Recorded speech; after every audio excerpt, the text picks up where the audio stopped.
안녕하세요. 포포투의 백현기 기자입니다. 이번 겨울 이적 시장 가장 유럽을 뜨겁게 달궜던 선수 중에 한 명입니다. 바로 이강인 선수의 얘기인데요. 이강인 선수가 최근 들어서 다시 한번 울버햄튼과 연결이 되고 있습니다. 울버햄튼이라 하면 또 한국인들에게는 정말 익숙한 팀이죠.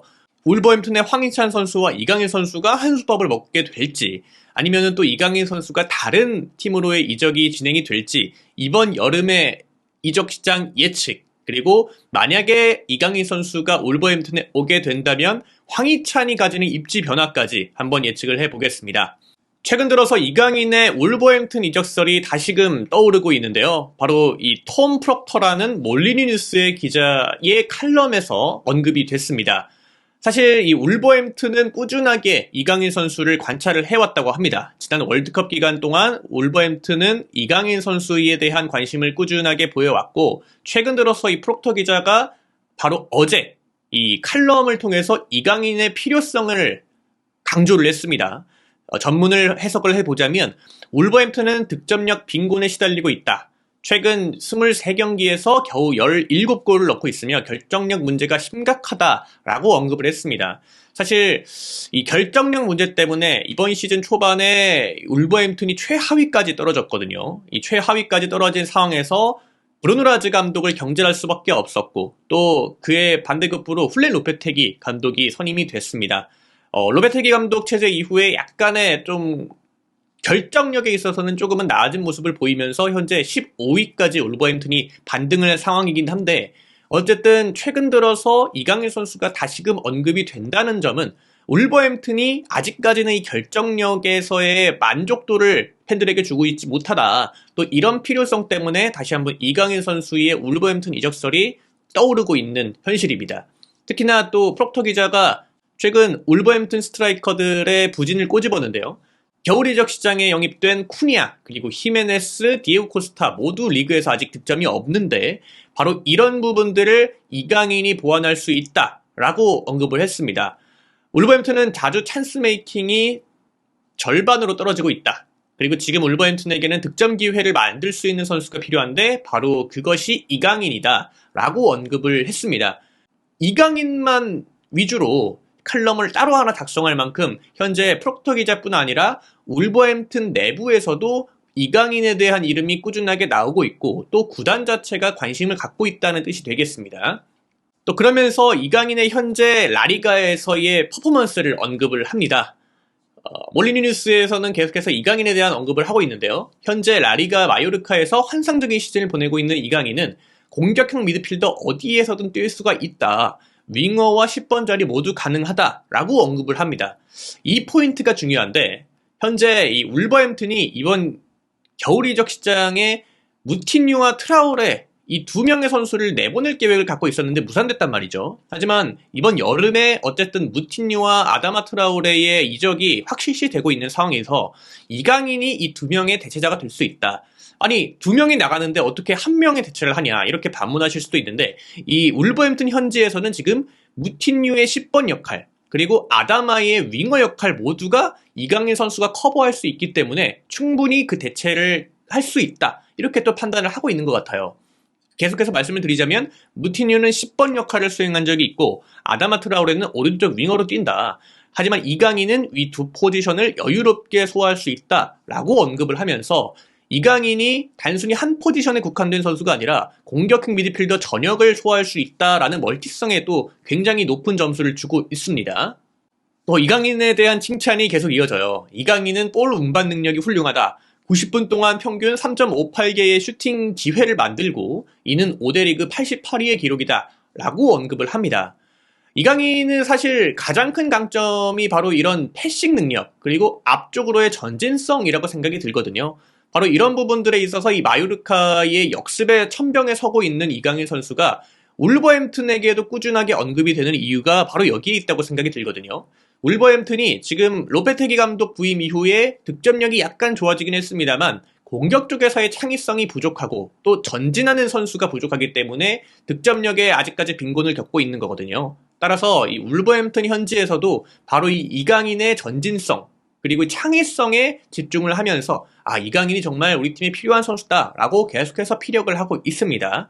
그리고 이강인은 발렌시아 시절부터 울버햄튼의 레이더망에 포착이 됐고 최근 다시 울버햄튼과 연결되고 있다라고 또 언급을 합니다. 그러니까 이강인 선수가 이 발렌시아 시절이라면 한 2, 3년 전인데 그때부터 울버햄튼이 꾸준하게 관찰을 해왔다고 또 언급을 했어요.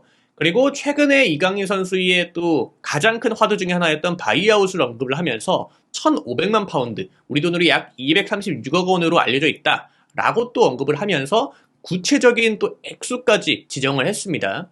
그리고 계속해서 말씀을 드리지만 이 주앙 무티뉴와 아다마 트라오레가 이번 여름에 팀을 떠나게 된다면 이강인이 그 대체자로 완벽하다라고 언급을 했습니다. 계속해서 이 울버햄튼 쪽에서 이강인 선수에 대한 관심을 갖고 있는데 앞서 말씀을 드렸지만 이번 울버햄튼 연결이 처음이 아니에요. 사실 옛날부터 울버햄튼은 이강인 선수를 꾸준하게 지켜봐왔고 발렌시아 시절부터 지켜봐왔기 때문에 이번 이적설은 처음이 아닌데 가장 구체적으로 언급됐던 적은 지난 11월입니다. 스페인의 렐레보라는 매체에서 이 마테오 모레토 기자가 이강인이 울버햄튼과 뉴캐슬에 관심을 받고 있다라고 구체적으로 언급을 했어요. 그러면서도 이제 월드컵 직전에 이런 보도가 나왔는데 월드컵에 이강인 선수가 너무 잘해줬잖아요. 가나전에서 들어오자마자 조규성 선수에게 칼날 크로스를 연결을 했고 엄청난 또 엄청난 활약을 했기 때문에 이강인 선수에 대한 울버햄튼의 관심이 그때 이후로 조금 더 커졌다고 합니다. 몰리리 뉴스는 이강인은 가나전에서 경기장에 오래 있지 않았다. 하지만 교체로 출전해 엄청난 임팩트를 보였다라고 언급을 하면서 이번 시즌 이강인의 마요르카 활약이 울버햄튼의 주앙 무티뉴가 떠날 경우 가장 필요한 기술적인 선수라고 생각이 들 정도다라고 언급을 했습니다. 그러니까 이 주앙 무티뉴가 공격형 미드필더 그리고 중앙에서의 볼을 배급해주는 역할을 울버햄튼에서 수행을 해주고 있거든요. 하지만 그 역할을 이강인 선수가 대체할 수 있다라고 울버햄튼 쪽에서는 현재 판단을 하고 있습니다. 지난해 11월에 울버햄튼과 연결이 됐던 이강인 선수가 계속해서 또 이번 겨울 이적 시장에 언급이 됐습니다. 올해 1월 초에 렐레보에 마테오 모레토 기자가 이강인은 마요르카를 떠날 가능성이 90%다 라고 하면서 구체적인 또 팀들을 언급을 했어요. 지난해 11월에는 울버햄튼과 뉴캐슬만 언급이 됐는데 1월에는 뉴캐슬, 아스톤 빌라 그리고 브라이튼까지 언급이 됐습니다. 참 이 프리미어리그의 이 중상위권 혹은 중위권을 유지하고 있는 클럽들이 이번 겨울 이적 시장에 특히 이강인 선수를 또 주목을 했는데요. 그 중에서도 또 PL 클럽뿐 아니라 라리가 클럽 중에 강호죠. 아틀레티코 마드리드도 이강인 선수에게 관심을 가지고 있다라는 소식이 또 보도가 됐습니다. 지난 27일이었죠. 문도 데포르티보에서는 아틀레티코에도 최신 소식을 전하면서 마요르카의 이강인을 매우 주시하고 있다. 그러면서도 프리미어리그 팀들이 그에게 관심이 있고 아틀레티코가 그에게 관심을 보이고 있다라고 언급을 했습니다. 그러니까 사울 니게스가 이번 겨울 이적 시장 혹은 여름 이적 시장에 임대로 떠날 가능성을 제시를 하면서 이강인이 그 사울의 대체자가 될 것이다 언급을 했거든요. 그만큼 지금까지 언급이 됐던 팀들만 봐도 이 네임밸류가 굉장하기 때문에 이강인 선수가 이번 겨울 이적 시장에는 마요르카를 떠날 가능성이 굉장히 농후하지 않냐 이런 말들이 굉장히 많았습니다. 자, 하지만 마요르카의 입장은 단호했어요. 아기레 감독이 이강인과 면담을 진행해서 이강인을 붙잡았다고 직접 언급을 했습니다. 아기레 감독이 지난 또 마르카에서 라디오 인터뷰를 진행을 했는데 이강인과 면담을 진행을 했다. 나는 그가 팀에 정말 중요한 선수라고 말을 해줬다. 라고 하면서 또 옛날에 자신의 핵심 선수들을 잃어버리면서 팀이 무너졌던 경험을 말해줬습니다. 그러니까 한마디로 내가 그때 핵심 선수들 몇 명 놔주니까 팀이 망가지더라. 하지만 강인아, 너는 지금 잡고 싶다. 또 이렇게 진심을 담아서 아기레 감독이 사정을 한 겁니다. 계속해서 말씀을 드리자면 이강인이 더 큰 클럽으로 가는 것은 앞으로 정말 많은 기회가 있다. 그러니까 지금 말고도 이강인 같이 잠재력이 풍부한 선수는 언제든지 다른 클럽, 더 좋은 클럽으로 갈 수 있다. 지금은 남아달라 하면서 아기레 감독이 정말 이강인의 바지끄댕이를 잡고 늘어졌던 지난 겨울 이적 시장이었습니다. 그 결과 또 이강인 선수는 팀에 남게 됐고요. 뭔가 이강인 선수도 심경의 변화가 있었던 것 같아요. 마요르카에서 그 누구보다 애정이 깊었던 선수였는데 이번 겨울 이적 시장에 앞서 말씀드린 뉴캐슬, 울버햄튼, 아스톤 빌라 혹은 아틀레티코 마드리드까지 연결이 되는 상황에서 마요르카 구단 자체에서 막았기 때문에 이강인 입장으로서도 뭔가 좀 빈정이 좀 상했던 것 같아요. 결국에 이강인 선수가 SNS상에서 마요르카 구단을 언팔로우하는 사태까지 벌어졌습니다. 그러니까 이강인이 마요르카에 대한 마음이 좀 떴음을 이 대목을 통해서 좀 확인할 수가 있었고요. 하지만 이강인 선수는 그렇다고 해도 태업을 하거나 혹은 뭐 컨디션이 떨어지거나 이런 선수가 아닙니다. 결국에 마요르카에서 남게 된 이상 자신이 뭔가 클래스를 보여줘야겠다라는 그 의지가 활활 타올랐던 것 같아요. 이강인 선수가 현재까지 21경기 리그에서 뛰고 있는데 무려 19경기를 선발로 뛰고 있습니다.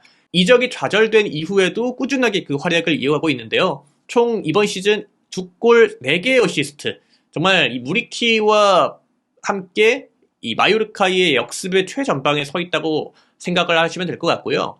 오른쪽에 있는 표는 이 찬스 메이킹을 표시를 한 지표입니다. 라리가에서 총 17위에 위치해 있는 이강인의 찬스 메이킹인데 총 62회를 기록을 하고 있어요. 그러니까 위에 선수들의 팀 네임 밸류를 보면 사실 뭐 레알 마드리드, 바르셀로나 상위권 팀들이거든요. 하지만 이 마요르카 8위, 9위에 위치해 있는 팀 이강인 선수가 27위에 위치해 있다는 점은 그야말로 이 공격에서의 모든 점을 이 찬스 메이킹의 모든 부분을 이강인 선수가 담당을 해주고 있다. 이렇게 생각을 하시면 될 것 같습니다. 하지만 또 최근에 이 울버햄튼과 다시 연결이 되고 있는 이강인 선수. 과연 이런 상상을 또 할 수가 있잖아요. 과연 울버햄튼에서 이강인 선수는 어떤 역할을 맡게 될까? 만약에 이적을 하게 된다면은 이강인의 울버햄튼 역할은 어떨까? 또 이런 상상을 또 해볼 수도 있을 것 같습니다. 그러니까 로페테기 체제에서의 이강인 선수의 역할을 한번 전망을 해보자면 이번 시즌 로페테기 감독이 부임을 하면서 울버햄튼은 4-2-3-1 전형을 주로 사용을 하고 있어요. 4-2-3-1의 특성상 공격형 미드필더, 즉 10번 역할을 할 수 있는 선수의 역할이 막중한데 이번 시즌에 그 10번 역할을 주앙 무틴유가 하고 있거든요. 하지만 이 주앙 무틴유가 공격에서의 창의성은 약간은 좀 부족한 모습이 보여요. 물론 볼 배급 좋고 키핑 좋고 상대의 이 압박을 빠져나오는 능력까지는 좋은데 뭔가 창의적인 패스 그리고 직접 해결할 수 있는 능력은 약간 부족하거든요. 하지만 이 무틴유의 자리가 이강인으로 대체가 된다면 이강인 선수가 보여주고 있는 그 창의성 그리고 결정력까지 충분히 또 기대를 해볼 수가 있을 것 같습니다. 계속해서 이강인 선수가 언급이 되는 이유는 사실 이 울버햄튼의 득점력 부진 때문이에요. 겨울 이적 시장에 쿠니아, 사라비아 등을 영입을 했는데 아직까지 확실하게 로페테기 감독이 조합을 찾지 못하고 있어요. 가장 최근 경기인 본머스전에서의 이 라인업인데 최전방에는 쿠니아, 이선에 아다마, 무틴유, 사라비아가 호흡을 맞췄습니다. 하지만 이 경기에서 약간은 공격진에서의 호흡이 맞지 않는 모습을 많이 보였고 결국에는 0-1로 패하는 결과까지 나왔거든요. 어쨌든 로페테기 감독 이후에 울버햄튼은 최하위에서 15위까지 순위를 반등을 했고 조금씩 팀의 체계가 맞춰져 가는 느낌은 있습니다. 하지만 어쨌든 로페테기가 중간에 부임을 했고 자신의 입맛에 맞는 축구를 해줄 수 있는 선수가 아직까지 부족하거든요. 하지만 또 무틴유가 이번 여름 이적 시장에 만약에 나가게 된다면 그 대체자가 분명히 필요한데 이강인 선수가 가장 큰 1순위로 거론이 되고 있는 것만은 지금 확실합니다. 이 부분을 안 짚고 넘어갈 수가 없겠죠. 만약에 이강인 선수가 울버햄튼에 오게 된다면 기존에 있던 또 하나의 코리안 리거 황희찬과 어떤 모습을 보여줄지도 굉장히 또 관심사가 쏠리는 부분인데요. 만약에 이강인이 오게 된다면 기존의 로페테기 감독이 사용하는 전술 4-2-3-1의 공격형 미드필더 자리에 위치할 가능성이 굉장히 큽니다. 만약에 그렇게 된다면은 이강인 선수의 특성상 왼쪽과 굉장히 또 많은 연계를 할 것으로 보이는데요. 마치 마요르카에서 이번 시즌에 왼쪽 윙어로서 출전을 하는 것처럼 이강인 선수와 사라비아가 계속해서 스위칭 플레이 혹은 빌드업을 전개를 하면서 왼쪽에 약간은 치중된 움직임을 가져갈 공산이 굉장히 커요. 하지만 그렇게 된다면은 황희찬 선수에게 더 많은 공간이 날 수가 있다는 점이죠. 황희찬 선수가 로페테기 체제에서 지금 뭐 부상을 당하면서 안타깝게 쉬고 있긴 합니다만 로페테기 감독이 굉장히 좀 선호하는 스타일의 윙어거든요. 앞쪽으로의 전진성이 굉장히 좋고 특히나 이 황희찬 선수의 저돌성을 로페테기 감독이 굉장히 높게 평가를 하고 또 신뢰를 보여주고 있기 때문에 황희찬 선수가 복귀를 하게 된다면 그리고 이강인 선수가 합류를 하게 된다면 이런 그림이 좀 나올 것 같습니다. 황희찬 선수가 오른쪽에서 조금 더 안쪽으로 들어오는 동선을 많이 가져가게 되고 사라비어와 이강인이 왼쪽을 위주로 좀 빌드업을 전개를 하다가 한 번에 황희찬 선수에게 나오는 공간을 보고 이강인 선수가 찔러주는 그런 공격 패턴을 많이 기대를 할 수가 있을 것 같거든요. 이강인과의 조합을 놓고 볼 때 확실히 황희찬 선수는 대표팀에서도 그렇고 서로의 움직임을 너무나도 잘 알고 있기 때문에 이강인과 황희찬의 조합, 정말 한국인 입장으로서는 또 설레지 않을 수가 없는 조합이라고 생각이 듭니다. 무엇보다 이 황희찬의 적극적인 측면 플레이가 이강인을 통해서 굉장히 많이 살아날 것으로 기대가 되고요. 황희찬 선수와 이강인 선수가 만약에 같이 뛰게 된다면은 예전에 이 분데스리가의 지동원과 구자철, 지구특공대처럼 한 팀에 두 명의 한국인 선수가 같이 뛰게 되는 또 광경을 볼 수가 있을 것 같습니다. 이를 놓고 종합해 볼 때 이강인 선수의 이번 시즌 라리가에서의 활약 꾸준하게 이어가기를 바라겠고요. 황희찬과의 호흡이 만약에 성사가 된다면 또 하나의 또 멋진 그림이 완성될 수도 있을 것 같습니다. 이강인 선수의 활약 계속해서 지켜봐 주시고 앞으로의 이적설 그리고 업데이트까지 한준TV에서 계속해서 팔로우업 하시길 바라겠습니다.